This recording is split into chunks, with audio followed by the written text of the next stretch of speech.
Explique-moi le code de la route.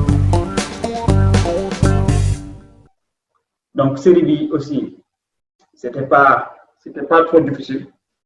Donc, ça concernait l'arrêt et le stationnement. Donc, mon école facile tout dit parce que ce fait qu'on vraiment suivre une cours vidéo sur l'arrêt et le stationnement, n'est-ce pas? Ok. Donc, on va démarrer la correction tout de suite. Donc, question numéro 1, on nous demande derrière ce signal, je peux faire un arrêt ou un stationnement? Donc, la réponse est non. Parce que panneau B, c'est un panneau d'indication. Il faut avoir des filles, arrêt bus, arrêt et stationnement. Donc, nous avons fait transport en commun. Donc, c'est facile.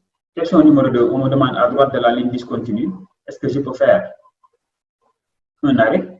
Donc, si, nous avons fait arrêt, nous avons fait stationnement parce que c'est une voie qui est réservée. Donc, nous avons fait panneau yi, nous avons fait qui biir bleu, bordé de vert et panneau d'obligation. Si nous dessiné un usager, maanaam nit wala vélo wala lépp lu mu mën ci doon luy usager tali bi rek voie boobu ñu teg panneau bi dañ ko jagleel usager boobu keneen ku dul usager boobu amul droit circuler fa lu dul pour jàdd te amul beneen yoon donc fii est-ce que sur la ici je peux faire un arrêt c'est non. Question numéro 3, on me demande ce taxi est bien placé, est-ce que taxi bi fu mu taxaw baax na fii yoonu croisement Cambérène la xam ne ngeen ko est-ce que taxi bi yéeg ci kaw trottoir bi di wax ak client bi sëgg di wax ak moom est-ce que fu mu taxaw baax na wala déet? Est-ce que mon fait un arrêt? C'est non. Est-ce que mon fait un stationnement? C'est non. Donc, mon fait arrêt de voir client ou mon fait client.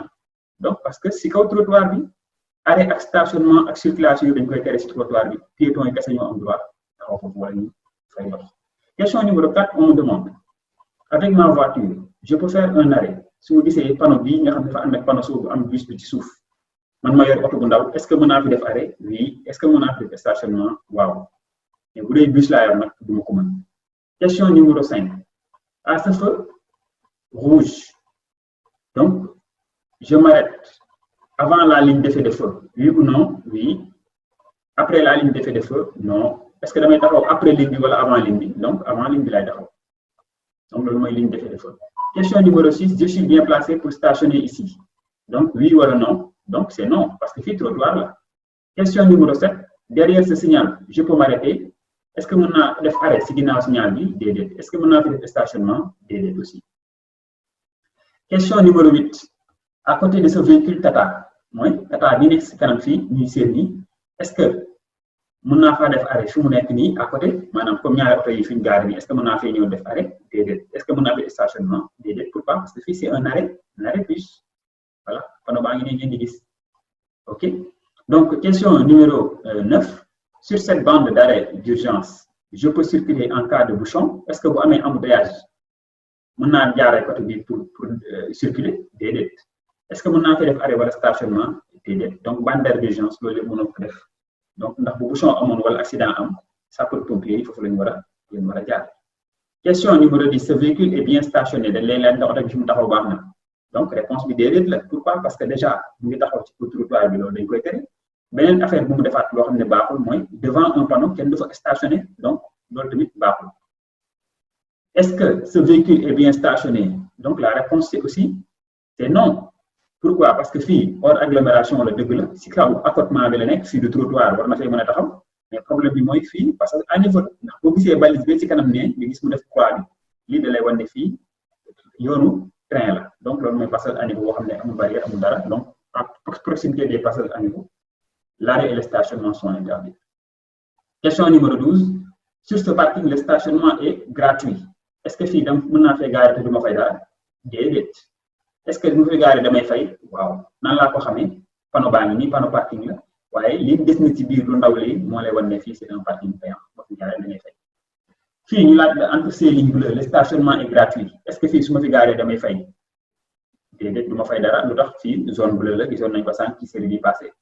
Est-ce que su ma fi gaaree damaa war a yor disque par force? Waaw su ma amul disque du ma fi mën a taxaw nag disque bi mooy tax ñu mën a limiter temps bi nga xam ne may nañ ñëw.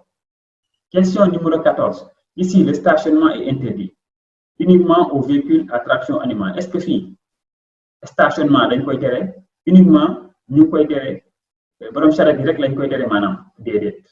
Est-ce que oto yëpp la ñuy tere ñu def fi arrêt stationnement? Oto yëpp lañ ko tere. Fii ñu laaj la ce véhicule est bien placé pour faire un arrêt, c'est non. Un stationnement, c'est non. Donc sans expliquer naa ko ñu ko fekkee wul woon ñi nga xam ne dañoo yéex a dugg si fii oto bi fu mu taxaw baaxul parce que dafay obligé ñeneen ñi ñu jaar ci kaw ligne continue bi donc loolu moo tax fu mu taxaw baaxul.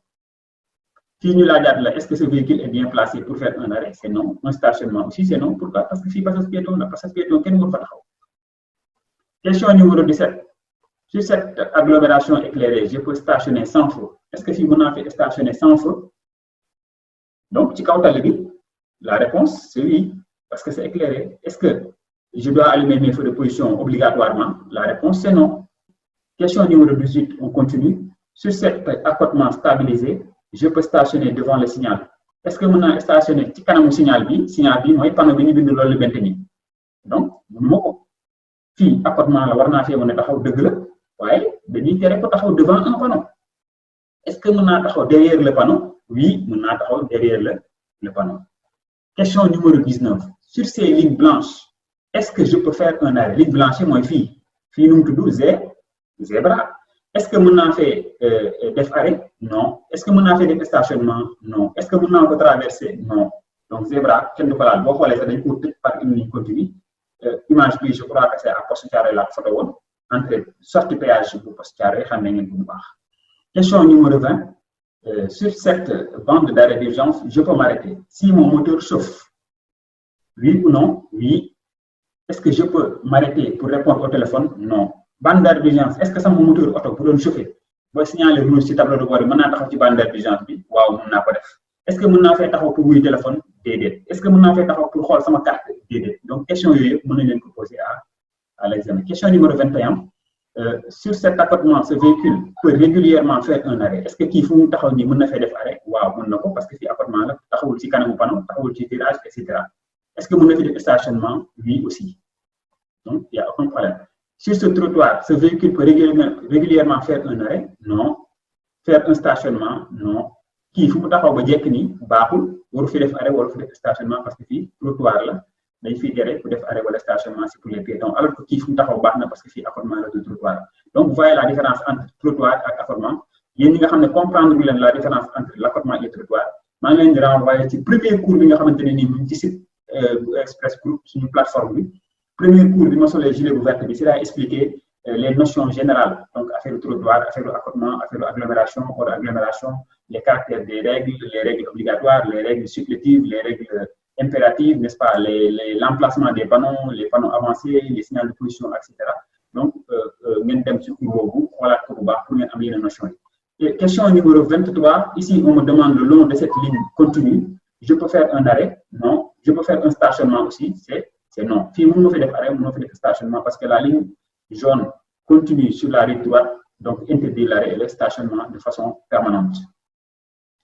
Toujours si on continue vers la question numéro 24, l'avant-dernière question, on me demande devant cette entrée de tunnel bi Soumbédioune yéen ñëpp xam na ngeen ko n'est-ce pas ci corniche bi la nekk est-ce que mën naa fay def arrêt fii nii si entrée tunnel bi mën naa fay def arrêt? Déedéet. Mën naa fay def stationnement? Déedéet parce que entrée tunnel arrêt ak stationnement yëpp dañ ko fay tere c'est très dangereux. Dernière question sur la série concernant les arrêts et stationnement. Donc ici on me demande ces bandes blanches indiquent une zone réservée aux véhicules du DTR. Est-ce que fi ñu bind DTR nii dañ ko réserver pour DTR mooy kan? Directeur des transports routiers.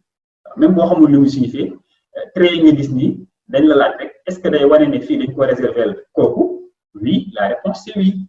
Donc est-ce que cela veut dire que je peux faire un stationnement sur ces bandes-là? Je ne peux pas faire un stationnement. Donc lii foo leen fekk fu ñu def ko nii ci kaw tali bi mënoo fee garer sa oto fii mënoo fi garer sa oto mënoo fi def arrêt mënoo fi def stationnement donc parce que lii la ñuy wax une zone de stationnement qui est réservée.